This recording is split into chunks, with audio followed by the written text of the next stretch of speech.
दोस्तों, बिहार की राजनीति में जिस तरह के उलटफेर देखने को मिल रहे हैं, उसको लेकर लगातार गोदी मीडिया की तरफ से माहौल बनाया जा रहा है।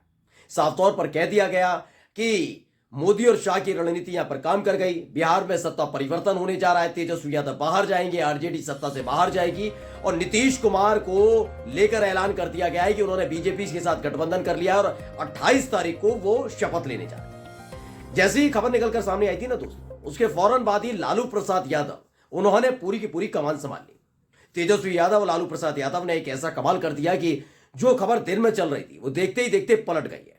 यानी अगले सीएम तेजस्वी यादव या फिर जीतन राम मांझी होने जा रहे हैं। ये बात मैं क्यों कह रहा हूं, आज एक एक सबूत के साथ आपके सामने रखूंगा कि कैसे लालू प्रसाद यादव ने साबित कर दिया है कि देश भर में जरूर मोदी जी के नाम की आंधी तूफान जलजला चलाई है। भारतीय जनता पार्टी और गोदी मीडिया लगातार चीख चीख कर कहती रहे कि अमित शाह सबसे बड़े चाणक्य हैं, लेकिन ये बिहार है। बिहार में लालू प्रसाद यादव के आगे पीछे और बिना उनके कहे कोई पत्ता भी नहीं हिल सकता। आज मैं एक एक तस्वीर आपको दिखाने जा रहा हूं। नमस्कार, मैं हूं प्रज्वल गौतम और आप देख रहे हैं द लाल न्यूज। इस अड्डे पर आज आपको वो खबर मिलेगी दोस्तों, जो खबर आपको गोदी मीडिया पर चाहकर भी नहीं मिलेगी। हो सकता है आप समीकरण देखेंगे उसके बाद समझे, लेकिन उससे पहले खबर से पहले आप सोचेंगे ये कैसे हो सकता है। भारतीय जनता पार्टी तो मास्टर स्ट्रोक चलती है, महाराष्ट्र में चल दिया था, याद है चाणक्य शाह बाबू, महाराष्ट्र में कैसे ही रातों रात सरकार पलट गई। आप कहेंगे मध्य प्रदेश में भी तो ऐसे ही खेला किया था, लेकिन बिहार में ऐसा कुछ नहीं होने जा रहा। वो कैसे, वो बताऊंगा। लेकिन सबसे बड़ा जो धमाका लालू प्रसाद यादव ने और आरजेडी की तरफ से कर दिया गया है, उसे देखिए, समझिए, समझते ही आप देखते ही समझ जाएंगे कि कितना बड़ा धमाका किया है, जिसकी गूंज दिल्ली तक सुनाई दे रही है। ना मोदी जी की तरफ से कोई जवाब आता, वो तो देखते भी नहीं। अमित शाह कुछ नहीं बोल पा रहे। भारतीय जनता पार्टी के राष्ट्रीय अध्यक्ष जो बना रखे हैं जेपी नड्डा, वो कुछ नहीं बोल पा रहे। सबने चुप्पी साध रखी। क्यों? क्योंकि लालू प्रसाद यादव ने जो बैठक की थी उसके फौरन बाद ये कैसा ऐलान कर दिया है कि चाहकर भी अगर बीजेपी ने कोई भी इधर उधर करके बयान दिया तो बीजेपी के साथ, एनडीए के साथ साथ बीजेपी भी टूट सकती है। क्या खबर दिखाता, एबीपी न्यूज ने एक खबर छापी है, पढ़ लीजिए। साफ साफ लफ्जों में क्या लिखा हुआ है। इसमें लिखा है कि आरजेडी ने जीतन राम मांझी को दिया बिहार के सीएम पद का ऑफर। आगे जो लिखा है पढ़ना जरूरी है दोस्तों।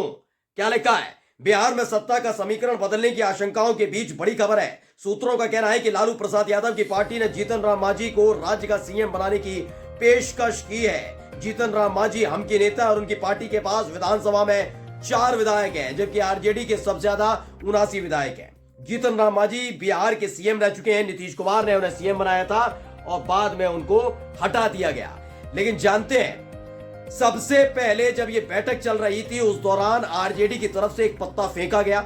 उस पत्ते का जो असर होता हुआ नजर आया, उसके बाद लालू प्रसाद यादव ने यह फैसला लिया है। दरअसल अभी तक खबर चल रही थी गोदी मीडिया में कि जनता दल यूनाइटेड नीतीश कुमार वाली आएगी, बीजेपी से मिलेगी, लेकिन अटका हुआ ये पूरा का पूरा मसला इस बात को लेकर कि इस बार बीजेपी चाहती है कि वो उनकी पार्टी का कोई मुख्यमंत्री बने और जनता दल यूनाइटेड को डिप्टी सीएम का पद दिया जाए। इसी में बात अटकी हुई थी। लेकिन इन सब के बीच एक खबर फेंकी गई। खबर यह थी कि संतोष यानी कि जीतन राम मांझी के बेटे संतोष को एक ऑफर दिया गया कि आप डिप्टी सीएम बनिए, 4 विधायक लाइए, डिप्टी सीएम बनिए, आरजेडी के साथ आइए। इसके बाद जब उनकी तरफ से कोई प्रतिक्रिया नहीं आई, यानी मना कर देते, खारिज कर दे, खारिज नहीं की, बल्कि चुपचाप रहे। समझ गए लालू प्रसाद यादव की एक बड़ा खेल हो सकता है, आसानी से हो सकता है, और वो दोस्तों हो गया है। हुआ क्या है? लालू प्रसाद यादव ने जीतन राम मांझी के सामने ऑफर रख दिया, आइए सीएम बनिए। अब आप कहेंगे जीतन राम मांझी एनडीए को छोड़कर क्यों आएंगे? तो सुनिए दोस्तों, वो भी बता देता हूं। पिछले साल की एक कहानी है। सदन के अंदर बोल रहे थे नीतीश कुमार, बगल में बैठे हुए थे तेजस्वी यादव।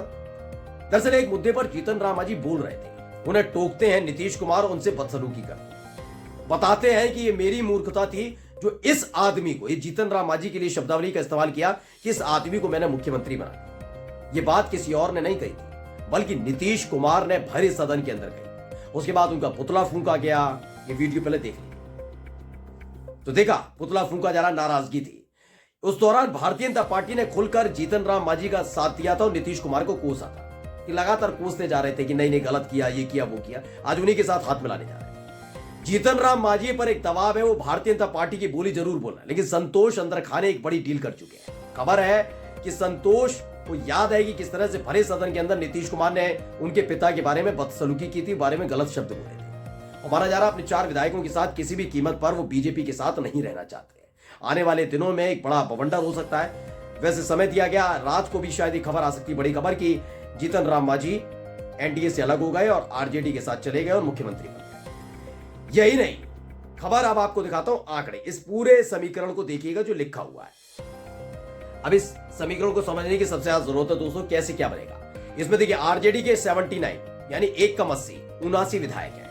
इसके साथ ही आप कांग्रेस पर जाएंगे तो 19, सीपीएम यानी मार्क्सवादी कम्युनिस्ट पार्टी के 16 विधायक, एआईएमआईएम फिलहाल अभी सरकार में यानी महागठबंधन की जो सरकार नीतीश कुमार की चल रही थी उसमें शामिल नहीं थे, लेकिन माना जा रहा है कि नीतीश कुमार के जाते आराम से एआईएमआईएम समर्थन देने जा रही है तेजस्वी यादव को, आरजेडी को साथ आ जाएंगे।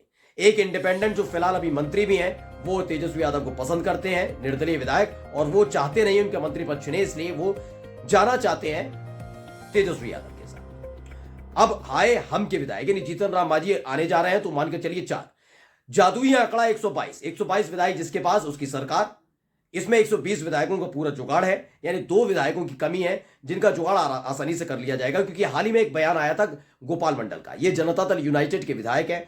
गोपाल मंडल ने आगे आकर कहा कि इस बार अगर नीतीश कुमार बीजेपी की गोदी में जाकर बैठे, बीजेपी के साथ हाथ मिलाते नजर आए तो बड़ा बवंडर आ जाएगा, उनका राजनीतिक वजूद खत्म हो जाएगा, मटिया पलीत हो जाएगी उनकी। यानी बगावत का ऐलान कर दिया गया है जनता दल यूनाइटेड के विधायकों की तरफ से कि इस बार भारतीय जनता पार्टी के साथ कतई नहीं, यानी गलती से भी इधर उधर फैसला लिया तो जनता दल यूनाइटेड दो फाड़ होगी। खबर यह तक है कि 25 विधायक ऐसे हैं, 25 से ज्यादा है, लेकिन 25 विधायकों की पूरी लिस्ट है जो बगावत करने जा रहे हैं अगर बीजेपी के साथ नीतीश कुमार ने इस बार हाथ मिलाया तो। यही नहीं, अभी तो मैंने जीतन राम मांझी का जिक्र किया जो एनडीए के साथ है, लेकिन वो ऑफर मिल गया, वो आने जा रहे हैं। लेकिन एक और साथी है जिनका कोई विधायक फिलहाल अभी बिहार विधानसभा में नहीं है, लेकिन फिर भी वो बहुत महत्वपूर्ण हो जाते हैं लोकसभा चुनावों को देखते हुए। उनका नाम है उपेंद्र कुशवाहा। ये जनता दल यूनाइटेड के नेता होते थे, इन्होंने अपनी पार्टी बनाई, एनडीए में शामिल हुए। अब इन्होंने जो बात और अपनी डील रखी है, वो डील क्या है पहले सुन लीजिए। ये फर्स्ट न्यूज बिहार ने ट्वीट किया और क्या लिखा है। फर्स्ट बिहार झारखंड ने जो ट्वीट किया, लिखा कि उपेंद्र कुशवाहा ने दे दिया बड़ा बयान, कहा नीतीश कुमार पहले लिख कर दें कि एनडीए के साथ समझौते के बाद नहीं मारेंगे फिर से पलटी। यानी 2 उनके साथी जो बड़े साथी हैं वो तो गए चिराग पासवान की तरफ से, कि चिराग पासवान दे चुके हैं कि भारतीय जनता पार्टी की शय पर उनके अपने पिता की पार्टी को कैसे तोड़ दिया गया था। उनके चाचा ने जो बगावत की थी उसमें भारतीय जनता पार्टी के नेताओं ने उनका खुलकर साथ दिया। चिराग पासवान फिलहाल एनडीए में है, लेकिन उसके बावजूद वो नाराज है। वो जानते हैं कि उनके पिता की पार्टी को तोड़ने का काम अगर किसी ने किया तो उनके परिवार के लोग नहीं थे, उनके चाचा और उनके चाचा के लड़के नहीं थे, बल्कि भारतीय जनता पार्टी के तमाम नेता थे जो मौके का फायदा उठा रहे थे। इसलिए चिराग पासवान भी जल्द ही नीतीश कुमार को के एंट्री के बाद तेजस्वी यादव के साथ आ सकते हैं, लेकिन बीजेपी को घाटा ही घाटा होने जा रहा है। नमस्कार।